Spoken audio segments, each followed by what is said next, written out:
پشاور میں حکومت کیا کر رہی ہے کسی کو کچھ معلوم نہیں، پنجاب میں کیا ہو رہا ہے کسی کو کچھ معلوم نہیں، بلوچستان میں ایک لولی لنگڑی قسم کی حکومت بنا دی جاتی ہے، وقت آنے پر اسے استعمال کیا جاتا ہے، اور وہاں پہ کیا ہو رہا ہے، وہ تمام لوگ جو طریقے انصاف میں تھے توڑ کر زرداری کی گود میں ڈالے جا رہے ہیں، زرداری نے تجوری ان کے منہ کھول دیے اور خرید رہا ہے زرداری۔ اب یہ جہانگیر ترین جو فارورڈ بلاک بنانے کی بات کرے، کتنا کا فارورڈ بلاک ہوگا؟ کیا کہیں گے لوگ کہ ہمیں عمران خان جو ہے وہ بہت برا لگتا ہے؟ عمران خان آج آپ اس کے خلاف جو یہ انتقامی کارروائیاں بند کریں تو آپ کو اپنی اوقات جو ہے وہ معلوم ہو جائے گی کہ آپ کہاں پر کھڑے ہیں۔ ویورز آپ کو میں یہ بھی بتا دوں جاتے جاتے کہ ایک خبر جو تھی وہ گردش کر رہی ہے عارف علوی صاحب کے حوالے سے کہ شاید انہوں نے استعفیٰ دینے کی بات کر دی ہے۔ اب یہ کنفرم نہیں ہو رہا، لیکن یہ کوئی مصدقہ خبر نہیں ہے، سوشل میڈیا پر ہی کسی نے اڑائی ہے اور باقاعدہ اس کے اوپر بات ہو رہی ہے۔ اچھا میں نا نام آپ کو بتا دوں، پنجاب سے جو ہے نا تقریباً کوئی، اچھا اس میں سابق صوبائی وزیر فیاض الحسن چوہان صاحب ہیں، اچھا ہوا پارٹی سے چلے گئے، عبدالرزاق خان نیازی صاحب ہیں، ایم پی اے مخدوم افتخار الحسن گیلانی ہے، میاں جلیل احمد شرک پوری۔ اچھا ان بابا جی کا بھی کوئی حال مجھے سمجھ نہیں آتا۔ میں آپ کو بتاؤں کرنے کیا جا رہے ہیں، ایک خوف پیدا ہوگا کہ ہم نے تو عمران خان کے ساتھ یہ کر دیا تو بھائی تم کس کھیت کی مولی، تمہارے ساتھ بھی یہ حال ہوگا، تو لوگ ٹکٹ نہیں لیں گے آنے والے انتخابات کے اندر، جو ٹکٹ لے گا اس کے بچے اٹھائے جائیں گے۔ جس طرح پرویز الہی کی گرفتاری کے لیے سننے میں آ رہا ہے، لوگ وہاں پر پہنچ گئے ہیں اور کبھی بھی گرفتار کیا جا سکتا ہے۔ اب پرویز الہی صاحب سے بھی پریس کانفرنس کروائی جائے گی، تو کیا قوم کو نظر نہیں آتا؟ نظر آتا ہے۔ اسی لیے میں بار بار کہتا ہوں جب آپ کو موقع ملے آپ نے ان لوگوں کو ووٹ نہیں دینا، یا دینا تو بھائی آپ کی مرضی ہے، آپ کا پاکستان ہے، چور لٹیرے جو مرضی کرے اس ملک کے ساتھ، اگر آپ خوش ہیں تو یہ پھر آپ کا فیصلہ ہے۔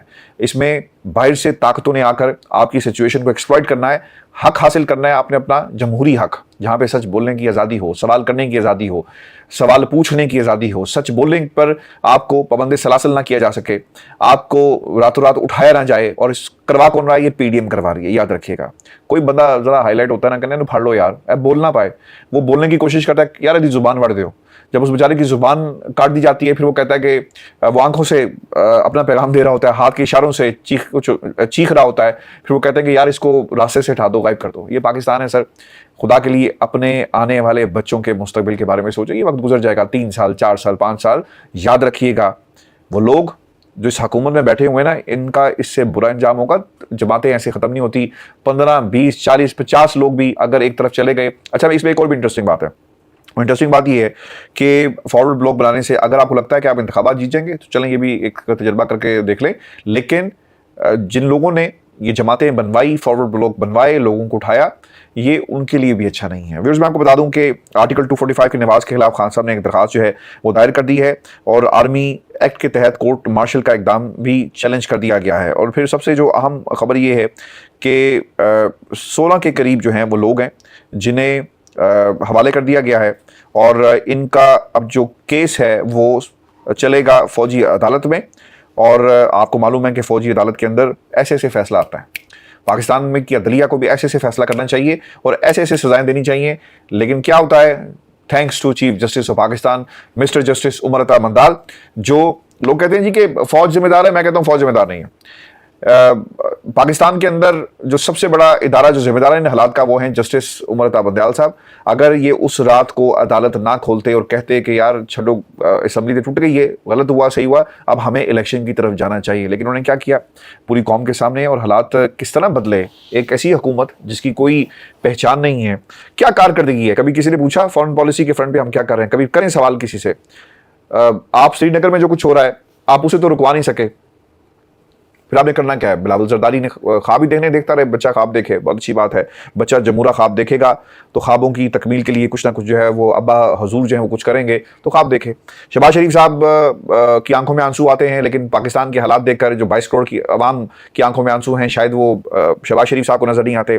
آصف علی زرداری صاحب ایک انوکھا لاڈلا انہوں نے پالا ہوا ہے، اس کی خواہشات کے لیے چاند لانے کی تیاری کر رہے ہیں۔ اس ملک کے اندر سیاستدانوں کے بچے ہیں جی، 22 کروڑ عوام کے بچے نہیں ہیں۔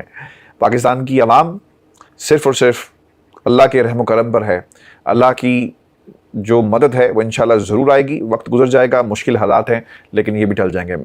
قطعاً یہ مت سوچئے گا کہ میں یہ کہتا ہوں کہ مشکل حالات شاید پاکستان تحریک انصاف سے ہمارا کوئی تعلق ہے۔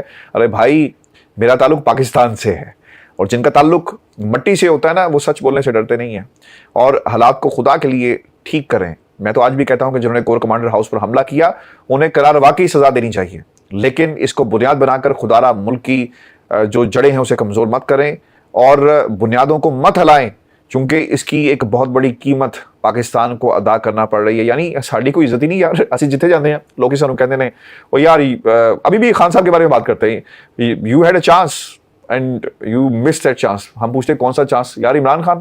ختم ہوگی بات. اور جو باتیں کہی جاتی ہیں I can not repeat that. خدا کے لیے پاکستان کا سوچیں, اپنا خیال رکھیے گا, اجازت دیجیے.